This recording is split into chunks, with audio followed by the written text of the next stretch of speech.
Hi there, welcome back to English at Due Mission. Preposition over.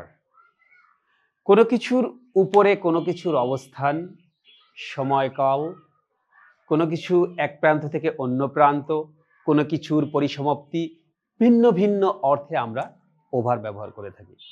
চলো তাহলে একটু দেখে আসি ওভারের ভিন্ন ভিন্ন সিচুয়েশনসগুলো কি এবং কোন কোন অর্থে সেগুলো বসে থাকে। ঠিক আছে? ওভার প্রিপোজিশন সাধারণত উপরে, কভারিং মানে ঢাকনা, অ্যাক্রস এক প্রান্ত থেকে অন্য প্রান্ত, বেশি এক্সেস, সময়কাল ডিউরেশন, কন্ট্রোল কোনো কিছু নিয়ন্ত্রণ, ফিনিশড পরিসমাপ্তি ইত্যাদি অর্থে আমরা ব্যবহার করে থাকি। প্রথমে যদি বলি ওভার অ্যাবাভ সামথিং অর্থাৎ কোনো কিছুর উপরে কোনো কিছুর অবস্থান রয়েছে সেটা প্রকাশ করতে আমরা ওভার ব্যবহার করি। তাহলে যার উপরে সেটা উপস্থিত। The plane flew over the city, তাহলে এখানে দেখো ওভার দ্য সিটি, তাহলে কিসের উপর দিয়ে প্লেন উড়ে গিয়েছিল? সিটি, তাহলে সিটির উপরে প্লেনের অবস্থান। ঠিক আছে? A bridge is built over the river, তাহলে ব্রিজটা কোথায়? Over the river. তাহলে এই রিভারের উপরে আছে কার অবস্থান? ব্রিজের অবস্থান। তাহলে আমরা এখানে সেটা প্রকাশ করতে কোনো কিছুর উপরে কোনো কিছুর অবস্থান প্রকাশ করতে ওভার ব্যবহার করব। তারপরে কভারিং সামথিং কোনো কিছু ঢেকে রাখা অর্থে। She put a blanket over the baby, অর্থাৎ বাচ্চাটা বা শিশুর উপরে সে একটা ব্ল্যাঙ্কেট একটা কম্বল দিয়ে দিল, অর্থাৎ বা she put a cloth, she put a blanket দিয়ে বাচ্চাটাকে ঢেকে রাখলো। তাহলে সেই ঢেকে রাখা অর্থ প্রকাশ করছে কে এখানে? এই বেবির উপরে কি দিয়ে তাকে ঢাকা হয়েছে? এই ব্ল্যাঙ্কেট। তাহলে কোনো কিছু ঢেকে রাখা অর্থে আমরা যাকে ঢেকে রাখছি তার আগে ওভার বসে। হি ওর আ কোট ওভার হিজ শার্ট, তার শার্টের উপরে সে একটা কোট পরেছিল। তাহলে কিসের উপরে? শার্টের উপরে। তাহলে একটার উপরে আরেকটা, তাহলে সেটা প্রকাশ করতে আমরা ওভার ব্যবহার করি। আমি যদি বলি across from one side to another, মাঠের এক প্রান্ত থেকে অন্য প্রান্তে, রাস্তার এক প্রান্ত থেকে অন্য প্রান্তে, রুমের এক প্রান্ত থেকে অন্য প্রান্তে, এক দেশ থেকে অন্য দেশ, এরকম one side to another side এটা প্রকাশ করার ক্ষেত্রেও আমরা ওভার ব্যবহার করে থাকি। এক্ষেত্রে আমরা অ্যাক্রসের ব্যবহারটাও আমরা করে থাকি। He jumped over the fence, সে বেড়ার টপকে গেল, মানে কি যখন জাম্প দিল তাহলে এক প্রান্ত থেকে আরেক প্রান্ত অর্থাৎ বেড়ার উপর দিয়ে, ফেন্সের উপর দিয়ে সে লাফ দিল, তখন কি তার একটা এক্সচেঞ্জ হলো, তার একটা পজিশন চেঞ্জ হলো, সেটা প্রকাশ করতে আমরা এই ওভার ব্যবহার করেছি। এটা we walked over the bridge, আমরা সেতুর উপর দিয়ে হেঁটেছিলাম। আমরা কিসের উপর দিয়ে হেঁটেছিলাম? এইখানে কিন্তু সেতু এখানে আছে আর আমি এরকম তার উপর দিকে হাওয়ায় ভাসছি না, এখানে হচ্ছে কি সেতুর এক প্রান্ত থেকে অন্য প্রান্ত পর্যন্ত আমরা হেঁটেছিলাম, তাহলে সেটা প্রকাশ করার জন্য আমরা ওভার ব্যবহার করেছি। অ্যাক্রস দি ব্রিজ অর্থাৎ এক প্রান্ত থেকে আরেক প্রান্তে, এক মাথা থেকে আরেক মাথা। ঠিক আছে? মোর দ্যান বেশি বা অধিক অর্থ প্রকাশ করতে আমরা ওভার ব্যবহার করে থাকি। যেমন দেয়ার ওয়্যার ওভার 100 পিপল, 100 লোকের উপরে ছিল সেখানে, অর্থাৎ 100 লোকের বেশি ছিল সেখানে। তাহলে এই যে 100 পিপল তার অতিরিক্ত বা বেশি প্রকাশ করতে আমরা কি ব্যবহার করছি? আমরা ওভার ব্যবহার করছি।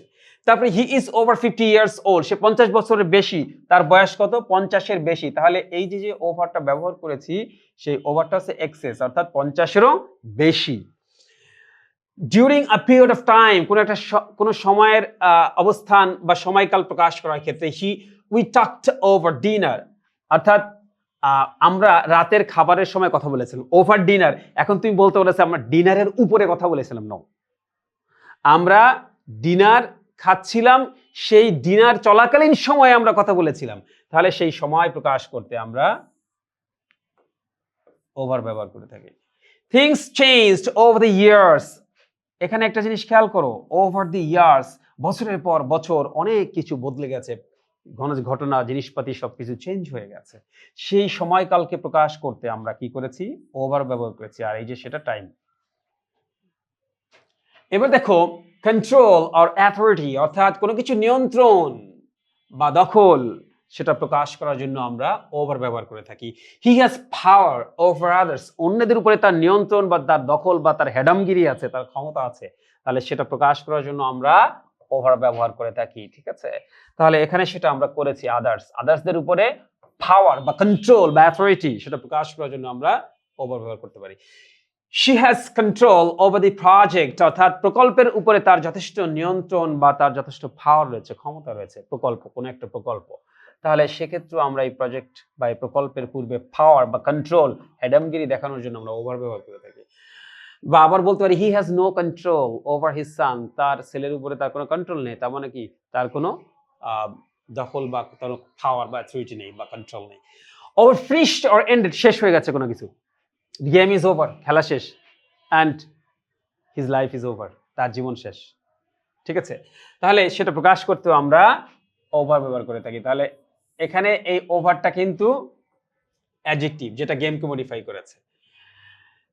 The meeting is over now, meeting এখন শেষ, এখন মিটিং শেষ, তাহলে শেষ অর্থ প্রকাশ করার জন্য আমরা ওভার ব্যবহার করে থাকি। এখানে একটা জিনিস কিন্তু একটু মনে রেখো, ঠিক আছে, যে ওভার কিন্তু কোনো নাউন বা প্রোনাউনের পূর্বে এখানে বসে নাই, তাহলে কিন্তু এটা প্রিপোজিশন না, এটা কিন্তু বলে রাখছি। কিন্তু এরকম ব্যবহার আমাদের দেশে বা বিভিন্ন বইতে আছে আসলে, ঠিক আছে, কিন্তু এরা কিন্তু এই দুটো কিন্তু এই ওভার এখানে মিটিংকে আর এই ওভার এখানে গেমকে মডিফাই করেছে, কি তাহলে কিন্তু এটা অ্যাডজেক্টিভ, তাই না? তাহলে কিন্তু তারপরে কেন এটা ব্যবহার করছি, এইটা বোঝানোর জন্যই ব্যবহার করছি, যে এরকম ভাবে বোকাশোকার মতো আমরা ব্যবহার করে থাকি, পরীক্ষায় অনেক সময় আসে, সেটা বোঝানোর জন্য বাচ্চারা আমাদেরকে প্রশ্ন করে, আমরা তখন বলি যেটা এরকম না এটা ওরকম, কিন্তু তারপরে তারা বুঝতে চায় না। ঠিক আছে, এই জন্য আমরা এটাকে বুঝিয়ে দিলাম যে এটা অ্যাডজেক্টিভ, প্রিপোজিশন এখানে অ্যাডজেক্টিভ হিসেবে বসছে। ঠিক আছে, তাহলে প্রেফারেন্স অর্থাৎ একটার থেকে আরেকটা বেশি পছন্দ, সেই প্রায়োরিটি বা প্রেফারেন্স প্রকাশ করার জন্য আমরা কি করি, ওভার ব্যবহার করি। I prefer T over coffee, অর্থাৎ কফির থেকে টি বেশি পছন্দ করি। তাহলে দুটো জিনিস, একটা হচ্ছে টি আর একটা হচ্ছে কফি, বেশি কোনটা, I prefer T over coffee, পছন্দ কফির থেকে টি আমার বেশি পছন্দ, সেটা প্রকাশ করার জন্য ওভার। হি চোজ অনেস্টি, এখানে CHOOSE যদি হতো তাহলে সেটা প্রেজেন্ট টেন্স হতো, আর এটা কিন্তু পাস্ট, এটা past. He chose honesty over money, সে সততাকে মানির থেকে বেশি প্রায়োরিটি দিল। ঠিক আছে, তাহলে মানির থেকে বেশি কি, সততা, সেই সততা প্রকাশ করার জন্য যার থেকে বেশি প্রায়োরিটি দিচ্ছি তার পূর্বে ওভার বসে বা বসিয়ে থাকি আমরা। কিছু কমন ফ্রেজ রয়েছে ওভারের সাথে, যেমন ওভার অ্যান্ড ওভার মানে কি, এগেইন, বারবার। অল ওভার সব শেষ, অল ওভার মানে সর্বত্র, সব জায়গায়। ওভার টাইম সময়ের সাথে। ওভার দি ফোন ফোনে। ওভার দেয়ার ওইখানে, এরকম অর্থ প্রকাশ করতে আমরা কিছু ফ্রেজ, স্পেসিফিক ফ্রেজাল অর্থে আমরা ওভার ব্যবহার করে থাকি। He repeated the lesson over and over, তার মানে কি repeated the lesson again and again, তো সেটা প্রকাশ করার জন্য আমরা এখানে কি বসিয়েছি, ওভার অ্যান্ড ওভার বসিয়েছি। এখানেও কিন্তু ওভার আর ওভার এখানে অ্যাডভার্ব ফ্রেজ, দুটো প্রিপোজিশন এন্ড দ্বারা যুক্ত হয়েছে, এবং হি রিপিটেড দি লিসন, সে লেসনটা রিপিট করেছিল, কিভাবে বা কতবার, ওভার অ্যান্ড ওভার, বারবার, তাহলে এটাও কিন্তু অ্যাডভার্ব, কিন্তু এখানে দুটো প্রিপোজিশন বসেছে, তো সেটা অনেক সময় শূন্য স্থানে আসে আমাদের জন্য, তো আমরা এই জন্য শিখে রাখলাম, কিন্তু এক্স্যাক্টলি এটা হচ্ছে কি অ্যাডভার্ব ফ্রেজ। তারপরে news spread all over the country, এখানে দেখো এই যে ওভার আছে, এই ওভারের পরে কিন্তু কান্ট্রি আছে, তাহলে এখানে আমরা কি করেছি, আবার তার সাথে যে ফ্রেজাল হিসেবে আবার ওভারকে যোগ করেছি, অলকে, তাহলে অল ওভার দি কান্ট্রি, এখানে দেখো দি কান্ট্রি হচ্ছে নাউন, আর সর্বত্র বোঝাতে সেটা আমরা কি বসিয়েছি, ওভার বসিয়েছি, তাহলে অল ওভার মানে কি সর্বত্র, সব জায়গায়।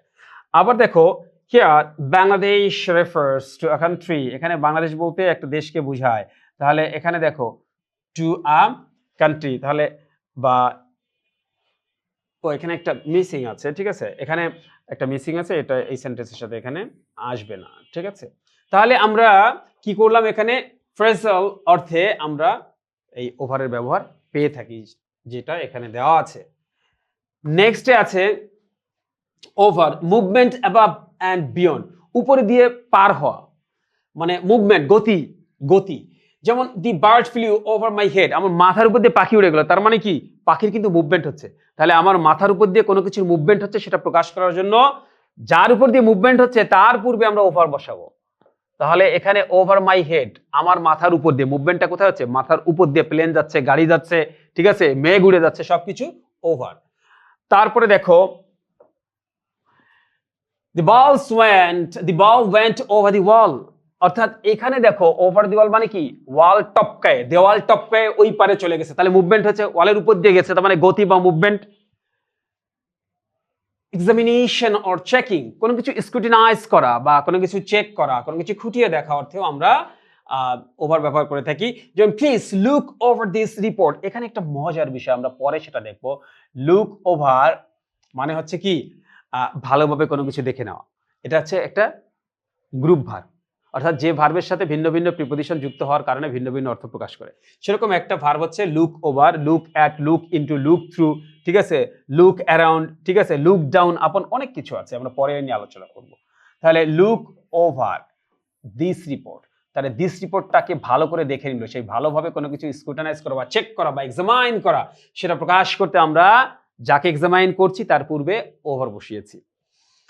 She went over the notes before the exam, অর্থাৎ পরীক্ষা over the notes, নোট মানে কি পরীক্ষার আগে সে নোটগুলো বারবার দেখছে, মানে কি পড়ছে, তাহলে ওভার দি নোটস, এই নোটের প্রতি সে একটা চেকিং করেছে বা একটা স্ক্রুটিনাইজ করছে বা পড়ছে বা দেখছে, এক্সামাইন করছে, সেটা প্রকাশ করার জন্য আমরা ওভার বসিয়েছি। রিকভারি অর কমপ্লিশন, কোনো কিছু কাটিয়ে ওঠা বা কোনো কিছু পরিসমাপ্তি হয়ে গেছে, শেষ হয়ে গেছে বা সুস্থতা লাভ করেছে, সেটা প্রকাশ করার জন্য আমরা ওভার ব্যবহার করি। He is finally over his illness, সে অবশেষে তার অসুস্থতা থেকে রেহাই বা সেরে উঠেছে। তাহলে হিজ ইলনেস থেকে আমরা রিকভারি পেয়েছি, এই জন্য যা থেকে আমরা রিকভারি পেয়েছি তার পূর্বে আমরা ওভার বসাবো। She got over her fear, তার ভিতরে একটা ভয় আছে, সে কি আছে? একটা ফিয়ার আছে। এই ফিয়ার যা থেকে আমরা সে যা থেকে সে রিকভারি নিয়েছে বা যে জিনিসটা তার শেষ হয়ে গেছে সেটা হচ্ছে কি তার ফিয়ার। তাহলে হার ফিয়ারের পূর্বে আমরা এই যে ওভার বসিয়েছি, অর্থাৎ ওভার কোনো কিছু কাটিয়ে ওঠা, কোনো কিছু কমপ্লিট করা, কোনো কিছু থেকে সম্পূর্ণ রিকভারি পাওয়া অর্থে ব্যবহার করা হয়ে থাকে।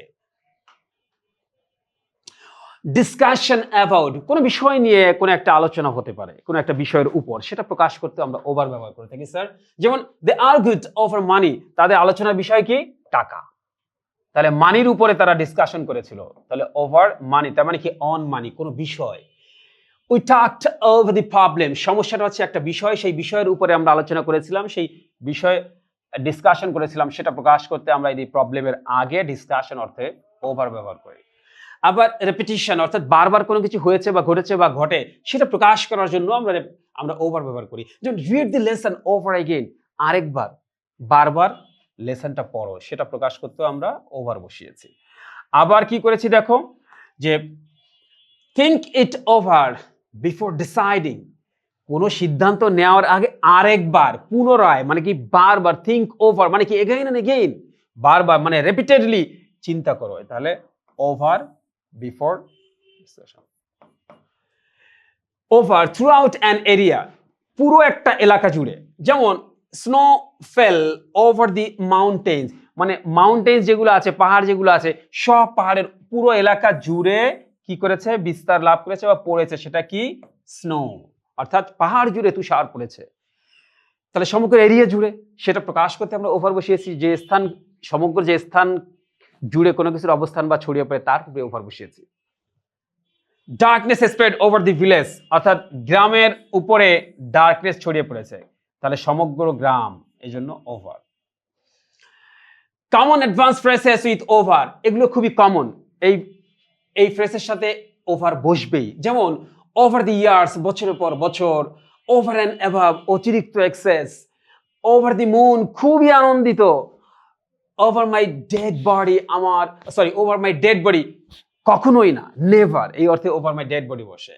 ওভার এগেইন, আবার, আরেকবার, এই অর্থে ওভার বসে। যেমন she became wiser over the years, বছরের পর বছর সে আরো জ্ঞানী হয়ে উঠেছে, তাহলে ওভার দি ইয়ার্স মানে কি একটা ফ্রেজ।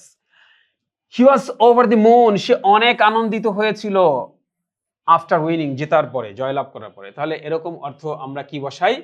এই ওভার ব্যবহার করে থাকি। তাহলে আমাদের ওভার নিয়ে আর কোনো সমস্যা থাকার কথা না। আরেকবার রিপিট করে বারবার মাথা ঠান্ডা রেখে শুনে রাখবে, লিখে রাখবে, ব্যাস। Bye bye.